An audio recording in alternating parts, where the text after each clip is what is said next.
Welcome everybody to the Emma Heaven Online magazine, and it's a new year. It's January. This is the LWA, and joining me on the panel are the fabulous Wendy Thomas and Christy Heaven. Hello. Today's topic is, well, I thought let's try and cheer ourselves up, because usually it's like new year, new you. But I mean, last year was so shit, and we've kind of just rolled into 2021, really, isn't it? There's I can't wait for 2022. I mean, a weekend.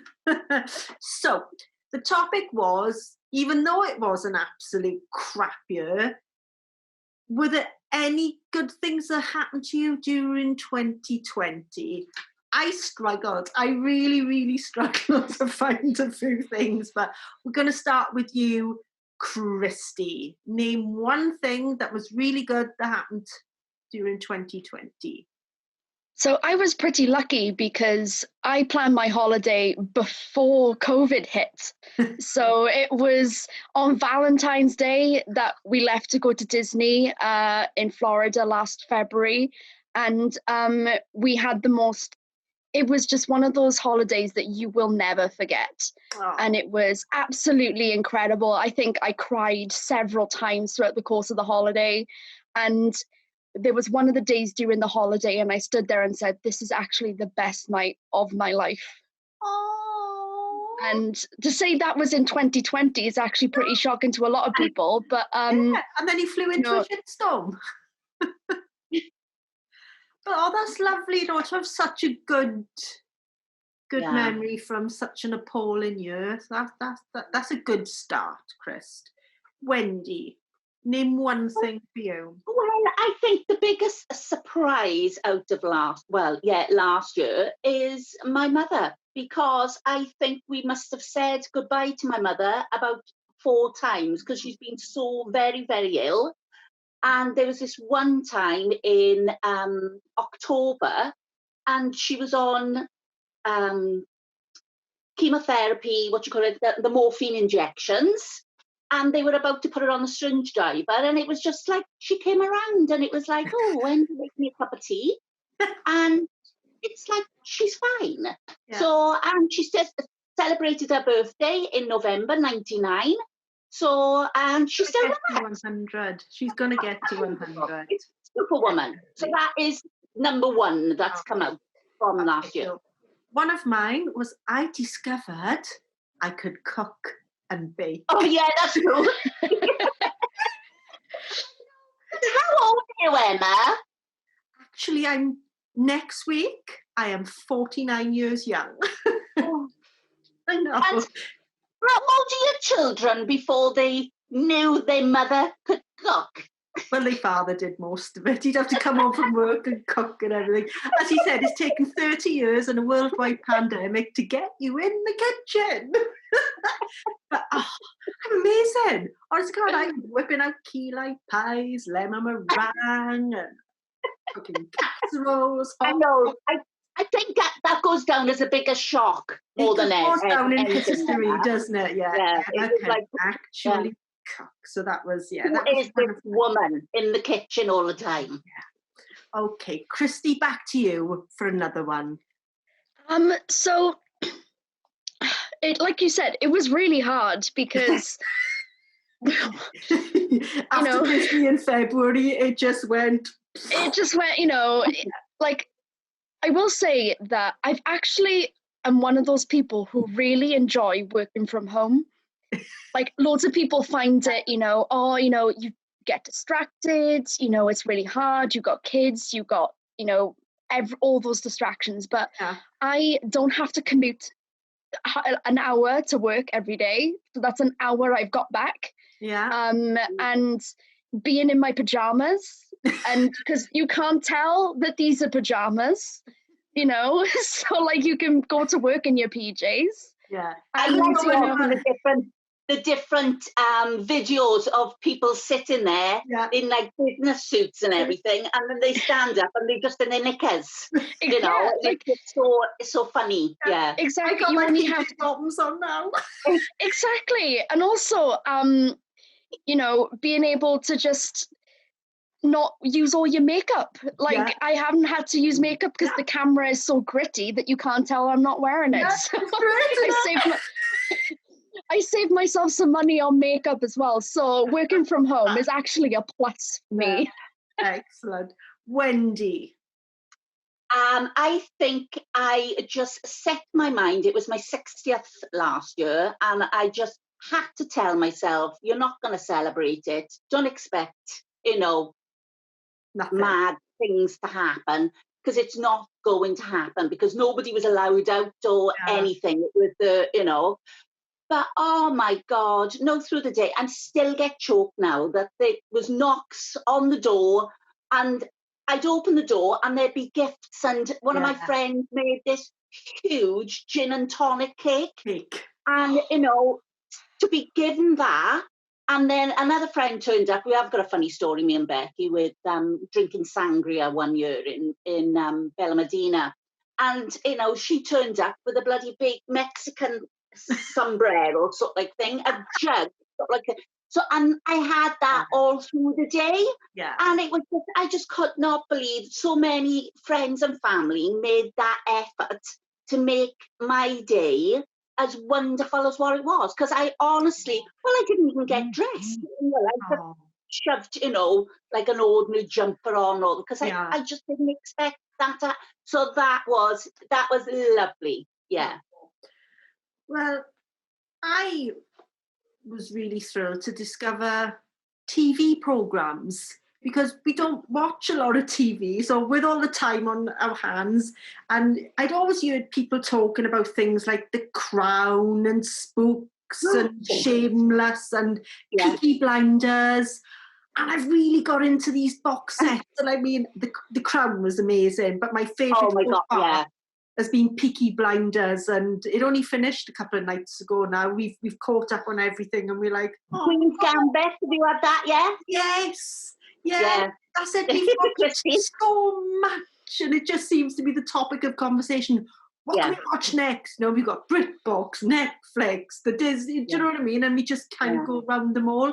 But it's been really nice to watch things that I never would have watched or had the time to watch. So TV has been a revolution.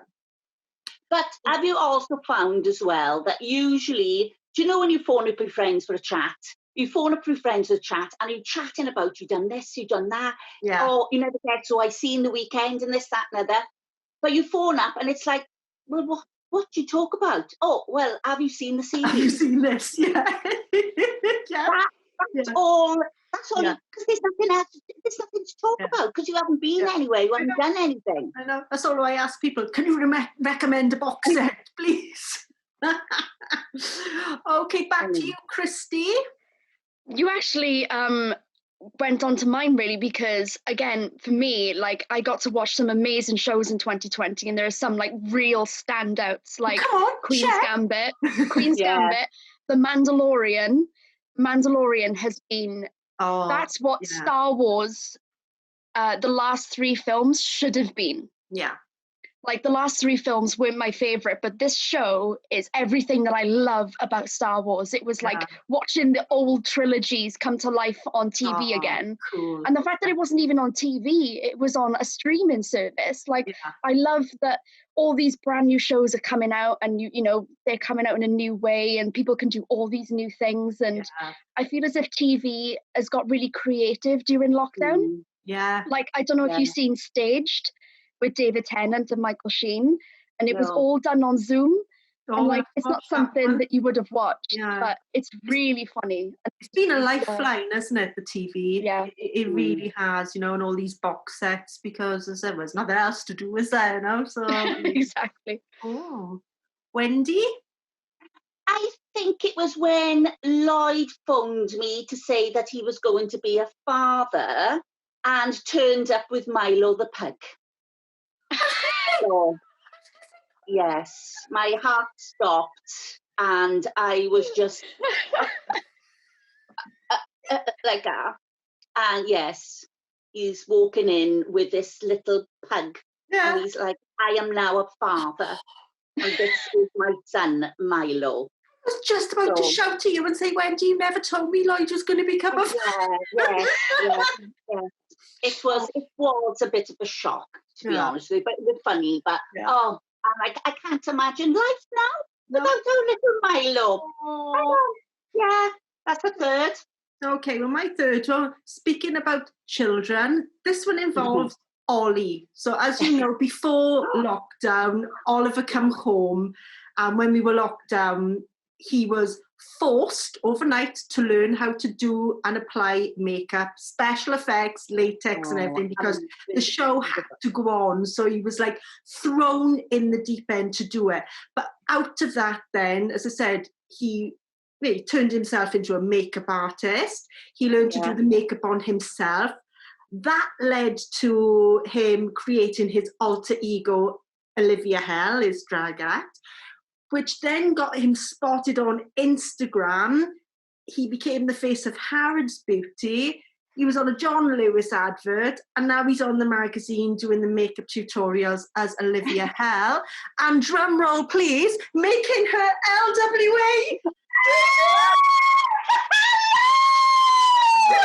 Hello! I can officially be a lady with attitude now. You're going to have to do my makeup for me. Absolutely, we'll do a whole tutorial, this lighting. Yeah. And Paul, you're going to have to teach me how to do the pouch. The pouch. The pouch. Yeah. There we are. So we've got Olivia for the last two as well. So I'm just going to be spectate. She's going to spectate. Right. Christy, back to you. Actually, that mine follows on from Wendy. It's almost as if, like, you know, we all appreciated the same things. Yeah. Like, if 2020 wouldn't have been the same if I didn't have my dogs, and being able to spend more time with them, and I don't know what's going to happen when I do eventually go back to the office. I think they're just going to have to come with me, because there's no way they'll be able to live without me after having me like non-stop 24/7 for an entire year. Like, I think I've spoiled them a bit too much, to be honest, because now they join me on all of my work things. They're behind me. Everyone knows my dog's names. If they're not there, they're like, where's Christy's dogs? Where are they? Oh, it'll be take your pet to a work week for you. If only. That would be great. Oh, Wendy? It was when Sean phoned me and was going like this. And her and Eric had got engaged, and I am just so over the moon for them, because they are just, they're just so loved up. They're just such a lovely couple. And it's just absolutely amazing. So, chuffed with them. Yeah. Well, my next one was spending quality time with Adrian. Because he's been home, or he's worked from home like you as well. Is he quality time with Adrian? Yeah. That was one of the great things. That was a bonus, you know. Having all the family here during lockdown was tense, to say the least. We went from days when it was lovely to days when we had to take Dougal for a walk before we killed one of them. So, so spending quality time with your father and walking the dog. So, I think we're all kind of, on the same thing. So, your last one, Christy. Oh, so my last one is that something I wrote that came out of my brain got performed by actors in a theatre in Bath, which was a huge, it was a huge highlight for me. Like, I've been, I love writing, and like, you know, when you see something that comes out of your brain, you know, much like when Emma does all their photo shoots and everything like that, when you see something that started in your head come to life, there's no other feeling like it. And I don't think that would have happened if it wasn't for 2020. So I do have some things to be happy about that horrible year. And you don't know what it's going to lead to either, do you? That's So, Exactly. yeah. Exactly. Fabulous. Wendy? I think the bestest part of the end of the year was having all my children for Christmas dinner with the family, sort of like thing, you know, because I haven't sat down with the 3 of the children and my family in about, I don't know, on Christmas Day, you know. So we were all together for Christmas Day and Boxing Day, and I just loved it. Loved it. But come, you know, the day after Boxing Day, it was like, right, I've had enough now of being mother, of cooking and cleaning, cooking and cleaning. So it was like cafe heaven year for a week. So, Not me. So my last one is lockdown absolutely stopped my shopping addiction dead in its tracks. Because there was I'm shopping more. I don't buy anything. I'm in debt. You know. Honest to God, I have, because it's like, well, there's nowhere to go to wear anything. There's no point buying new makeup because at the time we probably are allowed to go out, it'll have dried up and will need replacing anyway. So I don't even look. I mean, Net-a-Porter sent out a wanted poster for me because, you know, SOS signal. Where is she? But honest to God, it just the only thing things I buy are things for shoots. But because I kind of do it in advance, everything was done anyway. So like the 6-foot soldier come in. That really, really, Wendy, you need locking up. No, I just see these soldiers, and they just look so lovely. And I know that they are for Christmas next year. And it was such a bargain. And I was thinking, no, don't do it, Wendy, don't do it. And then in the hot tub, after several drinks, I thought to myself, why not? He looked lovely. Standing by the hot tub, and I can have a chat with him. And I ordered him, and I didn't realise until, you know, I was told you do realise it's 6 foot tall. Oh, you idiot. Honest to God. This was huge. Yeah. I know. So I'm looking forward to my 6 foot soldier to arrive. We can all wave goodbye to 2020. It's gone. And we can just hope that we kind of resume 2021 as soon as possible, really, isn't it? And start to, because I mean, we're coming up to a year since we were in the studio together, ladies. I know. I know. And I haven't seen you in the flesh. I've done that studio, so wonderful. It was, wasn't it? It's still there, still fabulous, and it's ready to welcome you all back. So, on that note, it's time to say goodbye to Wendy Thomas. Bye! Bye to Christy Heaven. Bye! Bye to Olivia Hell. Bye from me, Emma Heaven. See you all next time.